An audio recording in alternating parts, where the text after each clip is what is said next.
Okay, I think we're live now, but I think most people are going to be rerunning this when they are convenient. So we're just going Okay. to talking whether there's people or not.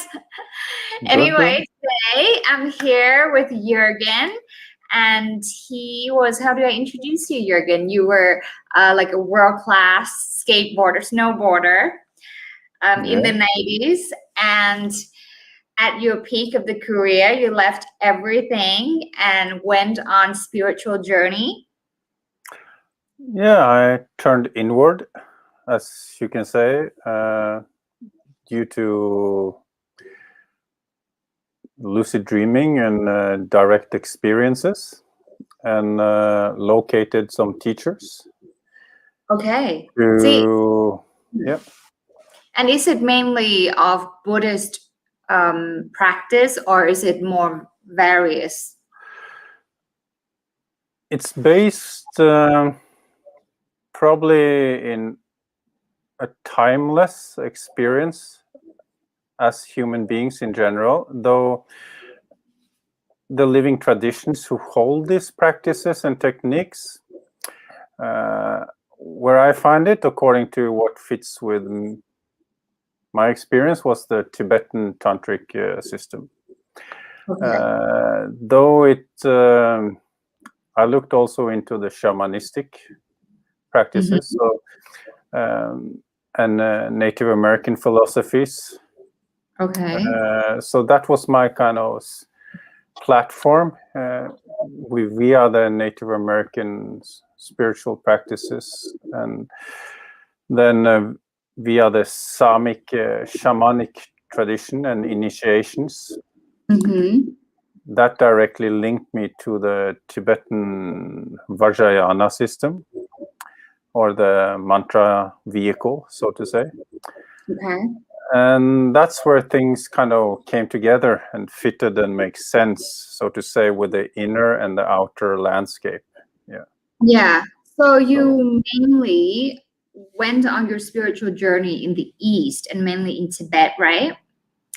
Yeah, it was a shift from being on the American continent, snowboarding, skateboarding, Native American culture, these things, Okay. and Started then American yeah, tradition. yeah. I mean, that was my early interest about these kind of practices. Okay. The foundation to nature and the medicine wheel, and how you kind of relate to the living environment in a balanced way. Yeah. And when these inner experiences naturally starting to happen due to breathing exercises based on more Indian yoga system, Okay. then I So first you started with like Native American, and yeah. then you went on into kind of yogi practice together. Yeah, it kind of simultaneously, because during those days we were traveling around the world, Europe, America, and Japan, for the so-called World Cup. Yeah. And I started just from my own interest, just practicing certain breathing techniques, and those opened up certain inner experiences. Tell us what that inner experience is, Yes, but especially the initial one, the first ones. and kind of the physical aspect of vert skating and snowboarding probably had an impact on the, what you say, the physical system, same as the more advanced yoga exercises triggers energy in our body. You know, So how did you perform differently before and after this? So naturally, without having too much information on this from certain systems, it went directly into direct experience, so to say. And when this experience became quite, what you say, expanded and intense, it came to a point when I kind of, okay, I have to look properly into these things. I have to connect with some kind of people who hold these traditions and start a dialogue and start to practice it more, to connect Okay, more with the tradition, so to say. Yeah. yeah. So when you said that, okay, the performance of your snowboarding was different after the practice, and then you said it was different in terms of direct experience. Yeah. What would that be like? Like, how would you explain it to someone who's never experienced the same thing, that direct experience that you talked about? Vertical skateboarding, like vert ramp, as we call it. Yeah, we go up in the air and we do maneuvers or tricks, and then down. We kind of work beyond the gravity aspect in a way. Yeah. So usually the first time you make a new trick, so to say, or land it, some kind of shock in the system as kind of excitement or certain things like this happen naturally. But because you're in a moment where there's so much precise maneuver with the board and the gravity and the, how the ramp is made, you don't have time to be distracted. Wow. Right? Yeah. So naturally you're in a very meditative, concentrated state of awareness in the actual moment. So that kind of awareness that get triggered from the, let's call it excitement, just for the name of it. It's very easy for this to go inward and directly into your consciousness, so that you go into this very, very clear, blissful, ecstatic states of mind. Wow. That's and usually in that kind of age bracket, as a kid or something, in the Western culture, you maybe don't have a reference point as a living culture to these things, as, for example, the Tibetans or people in Bhutan who grown up with this, right? So you don't have the framework to relate to it at an early age, right? Right. So, and that's maybe an advantage, because you don't fabricate it, you don't intellectualize it too. You just left in the direct experience without sugarcoating it, right? Yeah. I totally get what you're saying. So you just continue. Yeah. So at a certain point, these experiences came to such an extent of also expanded in intensity. So I made a point to, okay, I have to find a medicine man or a shaman or some person like that. I have to. So you want something to refer to, you want a reference point. Yeah, and it was clear that I need to find a person who holds these traditions in order to start a dialogue, because maybe I should look more into this and connect with the practices or the tradition to kind of go more into this direct experience. So that was kind of the first decision. And that led me to this Samic medicine man, shaman. Okay. So because of the experiences that you experienced while you were performing, you saw the, would say, a result of your practice, and you thought, okay, you want to look more into it, and it led you to this shaman who is in America. No, he was in Norway at the time, actually. So then I went back to Norway. Yeah. And because I was so long in the Native American, let's say, influence, and so I thought that this experience was coming from that part of the culture, and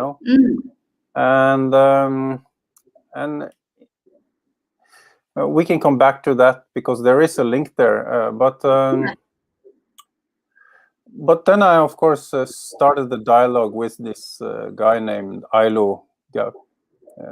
Ailo. Yeah, he's no longer physically here now, but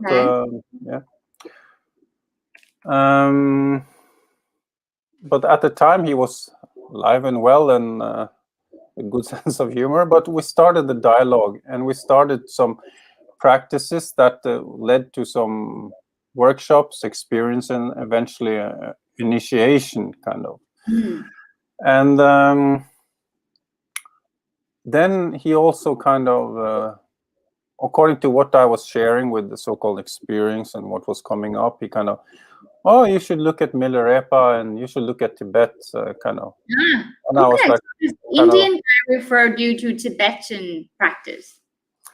so it was the Indian breathing techniques and the philosophy of Native American culture and environment and the medicine mans that went onto the Samic shaman. Okay. And that opened up initially the direct connection to Tibet. So, so 2 weeks after, I think 1 week or 2 weeks after that, he kind of, oh, maybe you should look at Milarepa and blah blah blah, you know. And seemingly randomly, I kind of just met the Tibetan Lama 2 weeks after, and he kind of, oh, okay, hello, and then I went to kind of a general talk, basically, about. So this is all happening in Norway. Yeah, at the time, and then I went to listen to his talk, and then at that time, things really started to fit together. There was something that was instantly recognized, based on both what happened the same week, actually, both in a lucid dream as the inner aspect of it, then the outer aspect was also something like a reference to my mom's living room, and to the place where I went to the public talk. So these three things kind of simultaneously was synchronized, and they all matched. So it was very clear that, okay, this makes sense. I have to look at this more. And then there was a few other things that kind of really pointed out that, okay, there's something here. This is not just wishful thinking. There's actually something here. Okay. So I kind of... At the time, you were you were successful at your career.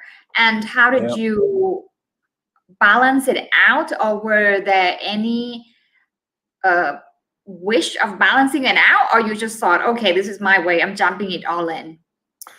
I mean, these indications was so clear and it made naturally sense. And then the support of the teachers and the systems was there naturally. So this teacher, this Lama, Tibetan Lama, he kind of naturally took me under the wing and connected me to my kind of first teacher, kind of a root teacher in a way, which who lives in Tibet. She is one of the female reincarnated Tibetan Lamas who was trained by all the big kind of Lamas who came into exile. So, wow. So this Lama, he kind of, oh, you like to come and meet her, and to this, and you know, if you want to come and meet her, So she was coming a few months after, and I was kind of, yeah, okay, kind of, you know, and just kind of went along and was open-minded. And when I met her, it was kind of like the electricity was switched on, kind of, you can say. Oh, you know? So you've met your teacher. So this was quite interesting because, as you know, in the Tibetan system, there are certain lineage holder teachers who hold a certain transmission, you know? And if you connect with those kind of lineage holders, or especially the Vajrayana teachers, you know, there's a possibility of a very great potential there to connect with those teachers. Wow. Okay. So by whether it's good karma or pure luck, that vice versa, anyway, good. So that's kind of what kind of made it all come together, kind of. It all clicked, it all made sense, and everything was propelled from that, with that meeting with her, basically. Yeah. So and then I just started doing the daily practices received from there, and it became a continuous daily practice that kind of led into the next thing and the next thing, and it was just a continuum of kind of ongoing techniques and practices. Yeah. Can you share with us what was that daily practice that you started off with? These are kind of what we in the mantra vehicle we call it the Guru Yoga. Mm-hmm. So this is kind of the accumulation of 1,000 rivers, as they call it, you know, where all the blessings kind of go into one stream, you know. So yeah.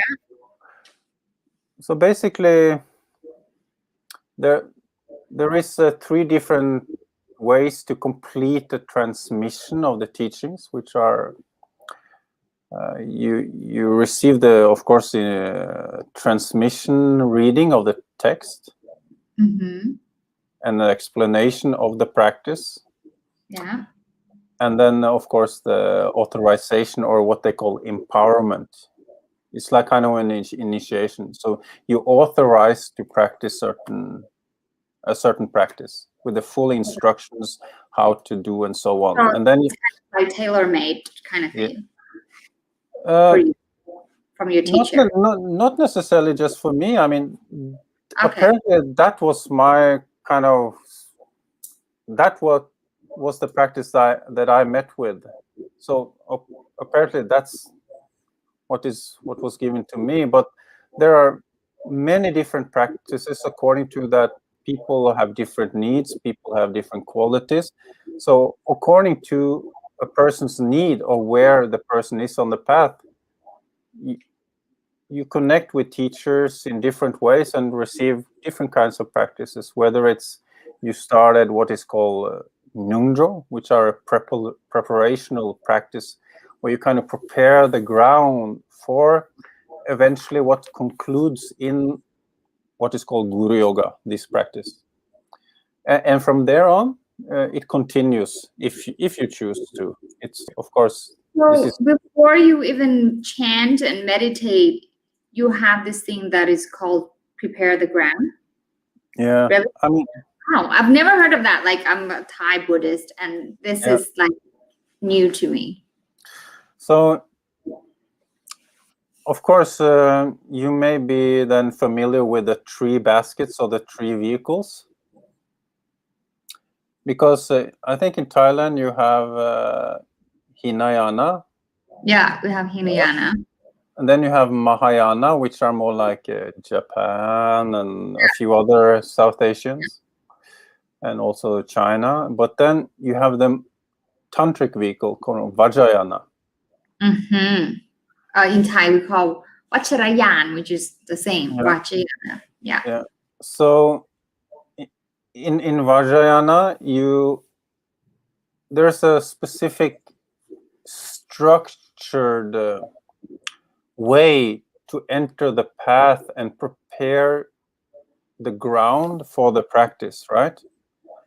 So in the Vajrayana, both the Hinayana and Mahayana is included in the actual practice. Because, of course, in the beginning, you have to renounce what is causing suffering, right? Same as Buddha renounced, same as the monk renounced, you know. But here, as lay practitioners or yogis, you don't necessarily need to have monastic vows or become a monk, you know, right? But you emphasize still on conduct and of course compassion, the bodhisattva aspect of the Mahayana vehicle. Yeah, it is No. the very obvious Yeah. distinction. So with the motivation out of compassion for other people and suffering of other people, there's a way to make a motivation to enter the path to, may I become fully enlightened so that I may benefit other people better, right? So it's all about giving and metta and. Yeah, I mean, if you look at it realistically, if I'm still, or if any person is still in their delusional mind, right? How are they actually going to benefit people in the most efficient way? Yeah. Well, maybe sometimes lucky they are, but so maybe it could be harmful for them if they're not in the or like natural. blind compassion, it's like, of course it's better than nothing and it's anyway good, but there has to be some sharp wisdom and clarity there too, because or else you might spoil the people. So if you just give and give and give and then people become lazy and they don't do nothing anymore, that doesn't really help them, right? Right. So the whole foundation to practice the tantric vehicle, so to say, or the Vajrayana, is based in compassion. Okay. Because that's the whole ground that makes kind of the Vajrayana vehicle powerful, and its power in liberating the cause of suffering. Okay. So a good example maybe relate to Guru Rinpoche, when he was invited to Tibet in the 7th century. And why did he accomplish what he did, and because he met a lot of resistance and a lot of obstacles, and why was he able to transform this, and how did the story go? Like, how did he transform the reaction of the people there? Because Tibet was previously Bonpo, and they tried to establish the Buddhism, right, in general. But it was difficult because it's a very powerful Bonpo, or kind of not strictly shamanistic, but Bonpo is kind of in between somewhere, just to briefly explain it. Okay. But a very advanced form of practice in itself. But of course, there was a lot of resistance to the tantric, especially about some parts of the Bonpo. But the reason why he was able to kind of establish the tantric vehicle in Tibet was because his compassion was so powerful.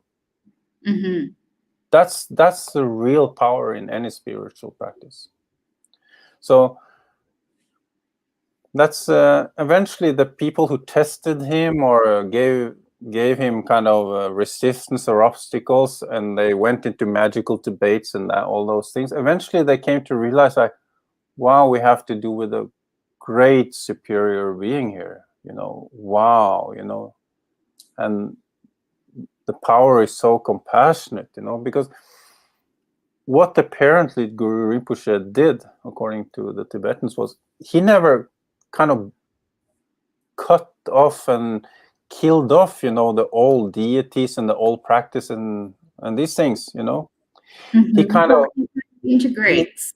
It was kind of, let's say, like a magical battle and play and competition in a way,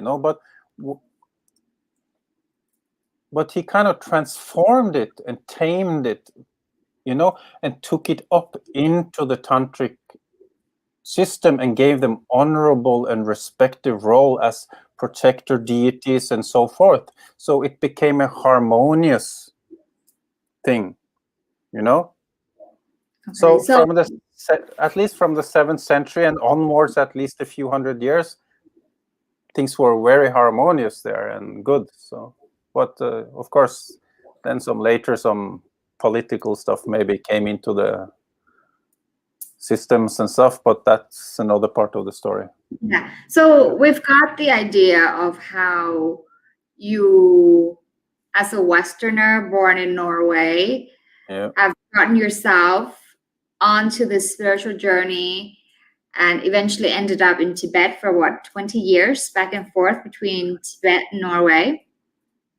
Yeah, I mean, I ended up practicing with this Tibetan lamas, and then after a few years, it was clear that of course I have to go there. I have to go to the actual location and meet the place physically on my body, you know, because there is something that happens when you actually go to the place, and meet the place in person. You know, one thing is just to have it up in your head and say, oh yeah, it's all in my mind, I don't need to go anywhere. Yeah, that's maybe okay, good for you, you know, that's maybe okay, but based on personal experience, I know that if I didn't go to Tibet and meet the people and the places and the experiences that came when I was there, I would have missed out on almost 70, 80, 90% of the actual potential in that so-called inner indication. That's, yeah, it's in my mind, it's clear in my dreams or through the meditation, or yeah. So luckily I actually went there and I met with what was waiting there, so to say, and what that showed me and how that was kind of anchored in my body, and it's kind of like you download and you meet people, experience and places, and maybe find things or are shown things, you know. So if I would just have remained in Norway and kind of like a spiritual arrogance, say, oh, it's all in my mind, I don't need to go anywhere, Tibet is all in me. Yeah, in one way that is true, you know, but I know very well, at least from my experience, and I don't know if that relates to any other, I can't say, you know, people are different, but I know that if I hadn't gone, I would have missed out on everything. I can relate to that. I mean, during COVID, I do a lot of interviews online, and before that, I did in person, and it's totally different the way you connect to the person that I interview with. So, in that sense, I relate to it. It's it gives so much more. But anyway, let's get back to our topic. So now that you've spent so many years on your spiritual journey, my question for you today is how to deal with the today current information overload life. Yeah. And because, you know, conceptually, I understand I have to choose what to consume and I should not consume negative things, but it's almost impossible to 100% trying to run away from it. And once I face with it, although I have it conceptually, but it just comes into my system and I just internalize it. So my question to you is, from your experience, how not internalize things? Okay, a good question. Not an easy question, actually. You know, it's interesting what you say, because what does the Siberian name shaman kind of refer to, or what does meditation refer to, right? Shifting the focus and turning inwardly and working with your own inner kind of your mind and these things, right?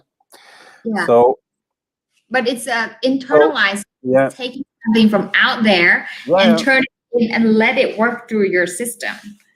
So the culture and the time we grow up in general, there's so much focus outwardly, and there's so much visual images through advertising, through screens, to TVs, to show, that it is bombarded to our senses, and so the focus is naturally kind of for many people outwardly, Yeah, for 99.9% of the people, I guess. So, and then there comes a shift when we start to kind of maybe start to ask ourselves, what is going on, and is there something to this? Is there some techniques? Is my life run by all these outer phenomenon or visual things, or how does it actually impact my life, my daily routines, or my peace of mind, for example, so to the stress and oh, you're supposed to have this car and look like that and do this or buy this, or and negative comment towards yourself. So of course a lot of people are running on those kind of call it treadmill, right? Yeah. And it's part of life, but there is a shift that happens when we start to work inwardly to say, okay, is there some kind of techniques, meditation or yoga where I can start to work with myself and balance myself and maybe train my own mind or train my physical body in order to maybe not be so much impacted to this outer phenomenon, Exactly. And how is that? Like I said, like conceptually, I can think, okay, this is not good for me. I should not focus on this. But once it happened, once I lays my eye onto those images, those words, it just naturally internalized. Yeah. It just it's poisoning. So you say that, okay, we should find a way to learn not to take that in, and how would that be? I mean, according to your life situation, if and of course your character as a person, right? I mean, some people are lucky, they had a good education, they got a good job, they may be a doctor, they can afford 2 cars and live a comfortable life, and they can live that in a very balanced way. Mm-hmm. And they are doing good for others, so maybe they don't need to change anything. That's good, that's okay. You're saying I'm the crazy one. But then there's a other way where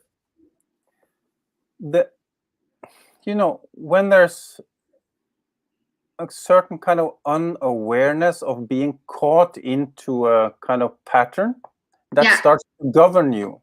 So you think you have to have the extra car, which maybe you don't need to have, but other people have it.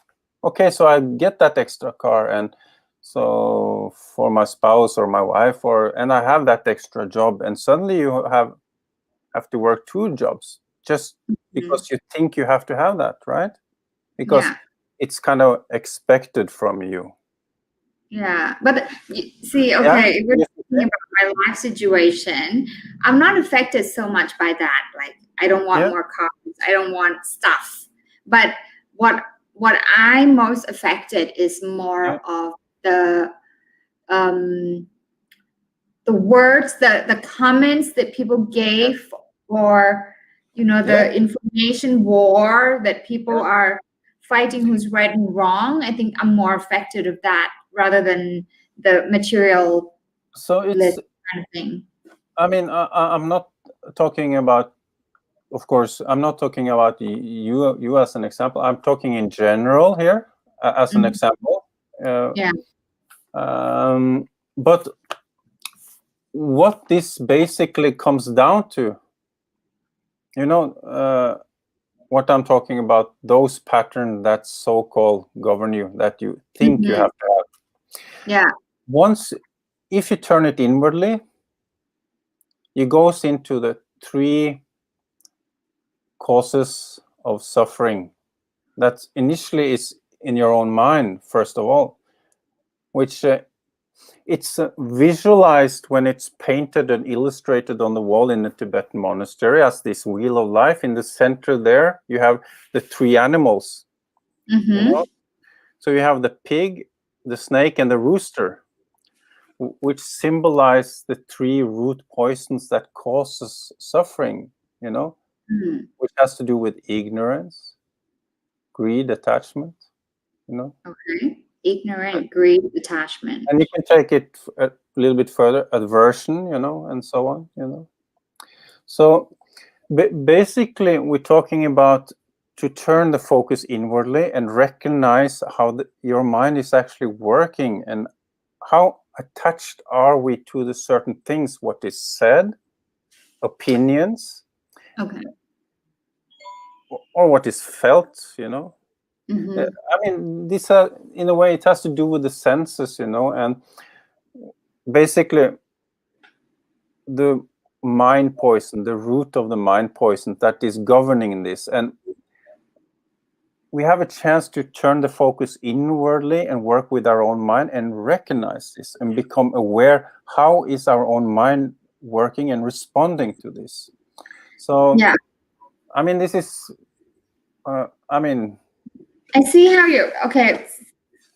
It's not so easy to, because this is initially a vast subject, to try to compress this in a very simple way to kind of basically touch base along the way, it's okay. But yeah, tell me if I got this right or wrong, but what I'm hearing is that we tend to fall into this unconsciously, fall into this pattern of thinking, of internalizing things without awareing of it. You're saying that, well, almost you have to prioritize this to actually catch it in time and then turn it inward, rather than focusing on that external thing.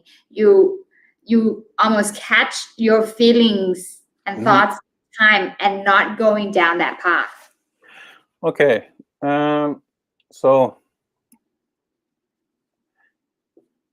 let's see if this is parallel to what you are saying. Okay.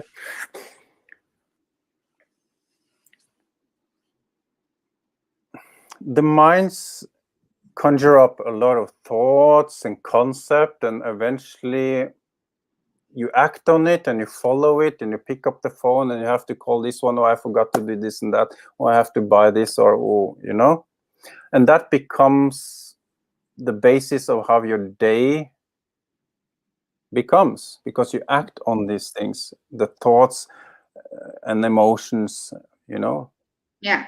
Right? Yeah.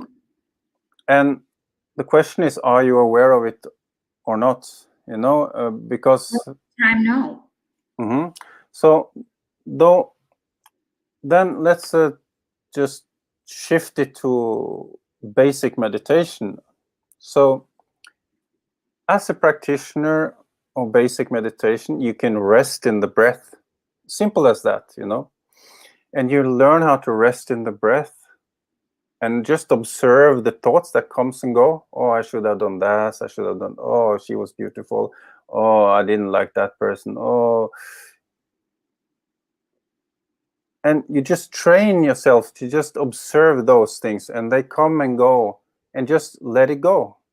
Don't act on it, just train yourself first, so that you are not governed by it. You are not run by it on daily basis, so to say. But because there is a potential here in this technique that you can rest and kind of, you can take like a seat in your own mind, so to say, where the Oh, I like that. Take a seat in your own mind. so that the mental fabrication can just come and go, like they say, like clouds coming and going in the sky. So this is kind of the shifting point, that your mind becomes more like the spacious sky itself, right? And the thoughts can just come and go. It doesn't matter, because the thoughts are not so powerful then anymore, right? It's a good thought, it's a bad thought, it's okay.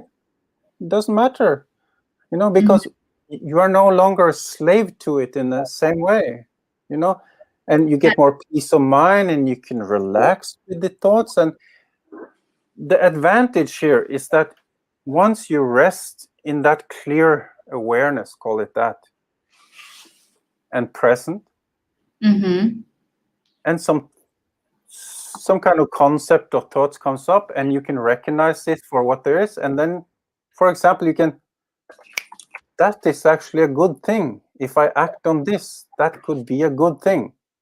Okay, so I choose consciously to act on these things, right? Yeah. Because I see, if I act on that thing or that thing, the motivation behind it is like this, and the potential of it is apparently a potential of good benefit for myself and others. So it's a completely different way. It's not kind of just a random way where you're on the carousel, right? I mean, this is just like very simple and roughly just on the surface kind of way of talking about it, of course. Okay. So you're saying, from what I get, is that there is this little threat hole before you even start poisoning yourself or internalizing things. And that threat hole is simply just you're aware of it or you're not aware of it. And most of the time, we're not aware of it. So you're saying, okay, let's be aware of it. So, and then move with it.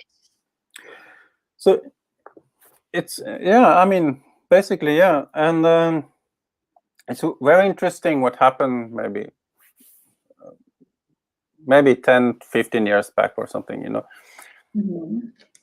Some big teachers, like Dalai Lama, kind of, and now people like Alan Watts and other people, they took what is called mindfulness, out of its context and kind of showed it to the world, And people kind of realized that, oh, wow, here is a technique that's actually working and it benefits people, and it's actually useful, And eventually it came so far that it came to the point where they now, a few years back, also very publicly start to say, good, now we have shown people that this is actually working, but if it wants to take the potentials from there onward, one has to take it back to where it was taken from, kind of the context, because so-called mindfulness is something that is used with other techniques, Okay, use with. Yeah. So, because in a way, it was taken out of context just to show in itself it's useful, it works, it has tremendous benefit. Yeah. But initially, it's connected to many other functions and techniques that enhances a far wider potential for people who want to work with meditation or practices, or so. Right. So let's say like this: to practice Vajrayana or Mantrayana with visualizations, for example, in itself, without being present and aware. Okay, it's maybe good for you to have something to do, but if you are not aware of what you are doing, it's a very big difference, because the foundation with the compassion that kind of the foundation in this, what we are talking about, and the motivation. Then the awareness of being completely aware of what you are actually doing and present, and also with what is going on with your inner, then to practice the Vajrayana or the Mantrayana, then you have a potential there that is enormous of positive benefit, not just for yourself, but for others. Okay. So if you were to say normal people, office workers, just people who are listening and not prioritizing the internal work. Yeah. What's the easiest way to achieve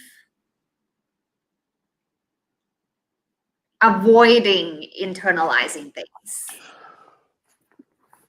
Resting in the breath and just training on letting go.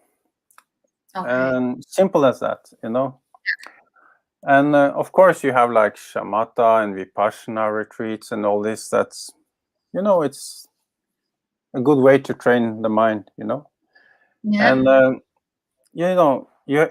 and there are many practices like this that links with that basic things of resting in the breath and letting go and these things. The 7 points of mind training. That's, and vipassana and shamatha retreats. These kind of things.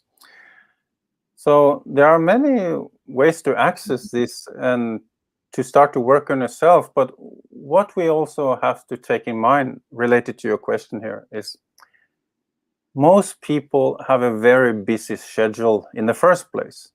Right. Not just people who are working for themselves and going to the job, but then think about people who have family and children, Mm-hmm. I mean, just to get from A to B and C during a day, they have already so much on their plate. So to have expectation in the first place that people should also do all this on top of that, I mean, okay, let's not have any expectation, but how can we inspire people to put that first 5 minutes in the morning or stretch it to at least 15 minutes in the morning? Right. So like people have to prioritize this. Yeah, if they want. Give them some inspiration, to give them an opportunity to have that little room to themselves in the day where they kind of, okay, I'm just going to wake up 15 minutes before I usually do, and I'm going to have those 15 minutes where I just watch my breath. Mm-hmm. And I count the breath and short 20-second break, then back to counting the breath and do a few of those. And then I start my day. Yeah. I mean, of course, this is a very compressed way of explaining because, of course, we could. I think it's useful. It's very useful. So and from there you can gradually build that space over time, and this is not initially something that you need to be so strict with yourself that, I have to do this every day and start from there, I mean, be a little bit flexible because we are not mechanical machines, right? But what I find with my own practice is the moment I start being flexible, I'm on my way down. Like, even if I don't need to do it today, and then the next week I'm not doing it anymore. Yeah. So that's a good thing also, because of course, know yourself, right? Mm-hmm. Yeah. So if you know that about yourself, then you know that, okay, for you it's good to have a more, let's say, rigid structure. Right? Yeah, right. Because it helps you not to kind of let go of the focus and then suddenly goes a few days and, I have to pick it up again. Mm-hmm. Yeah. So that's right. So, but this is what I'm trying to say about we are not mechanical. So it's good to be flexible, you know. And let's say you do it, let's say 3, 4, maybe 5 times a week. But if you are a person who can do it every day, or if you think you need to do it every day because that makes it easier to you not to be lazy or forget about it, then do that. Do according to your capacity. So you Always, have to know yourself. You have to know what you need. I mean, Like, know yourself, of course. I mean, get in touch with your own self feelings. If it's not in my nature to be ordained and monk of celibacy, why torture yourself? I'm not here to generate cause of suffering and suffering. I'm here to get rid of cause of suffering once and for all, but to be as blissful and happy as possible. So if that's the case, then maybe I should be maybe a lay practitioner or a yogi in some kind of yogi tradition where you can focus on the practice, but you are not obliged to be a monk. And this is something that maybe people don't talk so much about yet, but Milarepa is a famous yogi for the Tibetan and the Himalayan community in general, But his teacher, where he got his transmission and techniques, which led him to full enlightenment in one lifetime, right? Yeah. His teacher, Marpa Lotsova, he was a farmer and had 9 children. Wow. So this is kind of the lineage of the Mahamudra lineage, as it's called, from Dorje Chang, Vajradhara, to Tilopa and Naropa, to Marpa and Milarepa, then to Gampopa, who was an ordinated monk, and so on, So it's according to who you are as a person, your life situation, and then like this. Here's another very relevant example. You had certain kings who also asked Guru Rinpoche, the tantric master, how can we still become enlightenment in this very lifetime without needing to renounce the world like a monk, but still be a part of it as governors, kings, or ministers, and still benefit the world and still reach enlightenment? So, there are, according to your capacity as a being, according to the life situation, the time, the place, and the culture, right? So there are many ways to enlightenment. So of course, if you can be a monk and you can walk that, wonderful, really good, It's a very proper way, structured and put on, to renounce suffering and so on, and reach enlightenment eventually. Yeah. No, but if you're a different kind of life situation and a different kind of potential, there are still possibilities, You can still have your job, you can still integrate practice into your daily life and still wake up into a clear realization. So, this is possibilities and potentials that also has been shown through various examples and beings, and like, for example, the Tibetan princess Yeshe Sogyal, because of her devotion to Guru Rinpoche and the techniques and the practice and the Dharma between them, she eventually came to the same realization and potential as Guru Rinpoche himself. And actually, historically, she turned out to be the first Tibetan who became a fully enlightened being as a female Buddha, or the first Buddha in Tibet, actually. Wow. And the Tibetans themselves are actually starting to talk more about this now, even monks also, So this is also in some of the guidelines and text very, very, very openly said that there's no difference in the potential between man and and woman, Yeah. because our nature is the same, Mm-hmm. Yeah, I mean, we appear in little bit different physical bodies as Yeah. a man and woman, but our potential of enlightenment and enlightened nature, there's no difference in that nature. Yeah, I strongly believe that as well. So, Mm. so that is just something they are quite honest about, And even Guru Rinpoche himself said that, there's no difference, and he said that in the 7th century. Mm-hmm.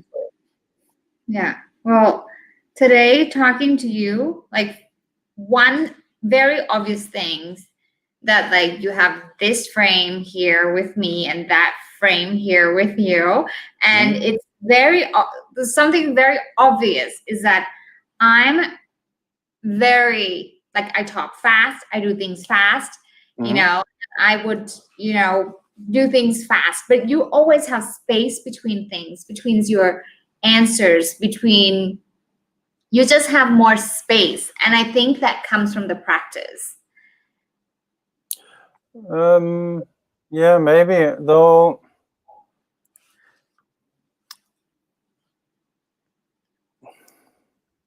Related to the technique of resting in the breath, Mm-hmm. people in general will maybe come to the same realization that once you kind of start to rest properly in your own seat. I really like that. Taking a seat in your own mind. I would capture that. And once those conceptualization of the thoughts start to wither and go, so it kind of just there, but it doesn't govern you, you maybe come eventually to an experience that you suddenly rest in a more clear, more spontaneously direct, knowing kind of awareness. So initially, if we train our mind, we can come back to our original dwelling place where we have been all the time, basically. It's a natural state of our mind that is kind of beyond the thoughts, and the thoughts, they can come and go, but you are kind of in a state of awareness, and it's a much more, what do you say, open. Yeah, it's very much more open. It's kind of more spacious, but it's present. Very present, rooted, grounded at the same time. Rooted, yeah. And I mean, there's many names on it, but initially we all always been that. Yeah. So to say, I mean, it's. I think, yeah. And I think if we can inspire, let's say, friends or people to kind of maybe breathe a little bit more, in the daily stress, maybe people will touch base more often with that, which is already there in the first place, right? I like that. Touch base more often with that. Okay, I'm capturing that. I'm capturing taking a seat in your own mind. I really like that. I think that just give a clear visualization of what to do when you sit still with your eyes closed, and then you just what to do next. So, but just rest on your breathing, on your breath. Yeah. So as a snowboarder, which I still do, from that experience, and when I was a kid until I was maybe 4 or 5, or maybe younger than 4 or 5 even, there's a very clear recognition that I always been there, kind of, because every time we come down a hill and we go out a big cliff or a jump or somewhere, there's kind of never the case that you start to think about what you're supposed to do. You feel instead. One goes with the flow. You're naturally in that state of openness, clarity, because you kind of already feel and know what you're supposed to do, right? Yeah. And then the kind of jumps and the tricks runs much more smoothly. And especially when you have to take things spontaneously, right? Mm-hmm. Oh, you didn't have a chance to practice that jump before you had to do that jump, right? Right? Yeah. So maybe others can relate to this, that if you suddenly start to think about what you're supposed to do and start to stressing that, things might not flow so easy, and things become more So stressful, I think that's an interesting next topic that maybe we have an opportunity to explore more on how thinking hmm ruins present moment. It can in some cases. I mean, we are here, right? In this moment that is constantly changing all the time, right? Yeah. And then the mind has its own function, Right. intellect and the concepts, and it's like it has its own function, right? Yeah. But is there a more simple but same time more advanced way of relating to everything, this whole experience of being alive? It's just a question, we can just ask ourselves. Is there more? The question Is there a more simple way, but at the same time a much more advanced and maybe more truly intelligent way of relating to everything? yes, Right? really intelligent way of relating to everything. So that would be our homework to like leave that and think for ourselves and explore on that more. But for Yeah. today, I think I've got my own answer. I think if people are watching this, they probably get their own answer as well. Yeah, hopefully may this relate to people in some way or the other. Maybe not. But if it makes sense, okay, good. And if there's something to it, good. And let's see. Yes. So What I think is that my question stems from me not aware of letting things poisoning myself. yeah. That's because I'm not prioritizing taking care of my mind. That's Mhm. not my priority. My priority is getting things done, is, Yeah. always outwards. So for me, in order to achieve resting on the breathing and stuff like that, I have to reorganize, prioritize that I Mhm. have to take care of myself. And that's not just exercising, eating good food, but also becoming more aware of what I take in, because the problem is that I'm not aware. And the method that you have shared with us today, the easier method, is to just always come back to your breathing and Yeah. to like ground yourself that way. Because that technique maybe sound very simple, and yes, in a way it is a foundation and basic practice, but later in the more advanced practices, and also the most advanced practices, that's also one of the key points one comes back to. So if the foundation is there in the first place, then all the rest is going to be more easier also. So Yeah. but Well, you have to filter and select, according to know yourself, know what's good for you, and right. learn to say, wait a minute, will this actually help me or not? Is this information valid or not? And then also to check the sources. Where Right. does this information come from? What kind of practice is this? What is the historical lineage of this practice? It's this Lama who studied with this Lama, and this goes actually all the way back to Siddhartha, the historical Buddha himself. Wow. So, hello.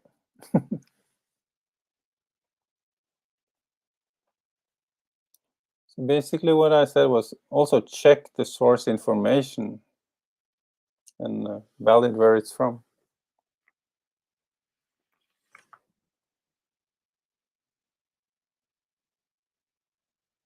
Hello?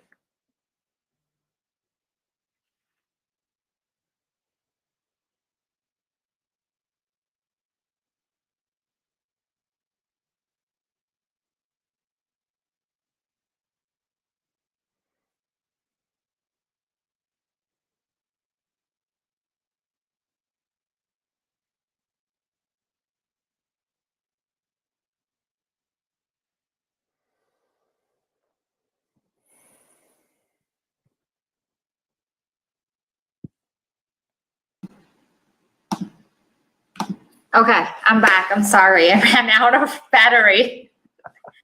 Okay. Yeah, I thought so.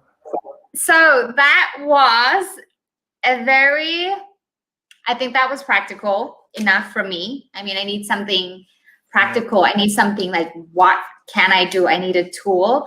And I mean, to be honest, we learned about meditation since we were in first grade in Thailand, but Good. it's never prioritized that we should do it every day. I think the way that we teach Buddhism in Thailand lacks prioritizing that it's a part of taking care of yourself. It just seems something that's totally, out of ordinary. And as I grow older, it feels more integrated with my life more. Actually, it's very relevant to the ordinary. Meditation is very natural. It's very ordinary, and maybe people could look into the thing about maybe enlightenment in itself is very much more down to earth than maybe sometime it is projected as. Yeah, because that is. Yeah. because we're talking about the innate nature of our true being, right? The enlightened nature of everything, right? Yeah. So, and recognizing that, so Yeah. so this is also why we said, okay, what kind of technique is this? This teacher teaches that, and where did he learn it from, and what is the lineage here? And then, this goes directly back to, let's say, for example, the historical Buddha. Wow. Okay. So it's a genuine lineage. It's not just like some kind of clever person constructed something from his conceptual mind that was maybe not fully enlightened, right? Check the source and where it comes from, and then you have later Buddhas like, for example, Milarepa and Guru Rinpoche, and even down to our own time, where there has been pretty high realized beings that maybe haven't made so much out of themselves publicly because maybe they're not trying to sell themselves outwardly. So, but one has to check the sources. How is the practice actually benefiting us? Is it actually working? So, regardless, resting in the breath, or if it's mantras, or if it's rituals, whatever you do, and if it's working, good. Okay, I mean, use them all if it helps you. But Siddhartha himself, he only used meditation, breathing under the Bodhi tree. Apparently, he didn't use rituals and mantras at that time, Yeah. Through basic meditation, he reached enlightenment through breathing and resting in meditation, right? And then you have other that goes more spontaneously into meditation. And for example, apparently Guru Rinpoche, who came in already fully manifested, fully enlightened. So it's according to our capacities, what kind of person we are, our life situation. Again, are we a person of Hinayana vehicle, or the Mahayana, or the Vajrayana vehicle? And it's important maybe to say that this doesn't exclude the one better than the other. Not like that. I mean, they are as equally valid, because all of them work in their own techniques and brings people towards enlightenment. Yeah. Yeah. That's a great conclusion. You know, talking to you, and we're maybe different in the way the Buddhism that we are in Tibet and in Thailand, but that was a great wrap up to say that Initially, in essence, it's not contradictory. I mean, to say simple, if you look properly into it, you know, right. then people will see that it's actually not contradictory. Yeah. The root is the same, kind of. True. Yeah. But what's the most important, I think, for me, my takeaway, and for others that are watching, is to take that first step. Yeah. To you know, just come back to your breath. I think you can listen and listen. And come back to who you are. Go back to your nature, to your own mind, your own nature. Just breathe and relax. Back to your nature. And I would frame this talk, take a seat in your own mind. I love that. So thank you so much, Jorgen, and I hope to talk to you again soon here on the live on my channel. Okay. Have a good day, and thank you. Thank you. Enjoy. Bye.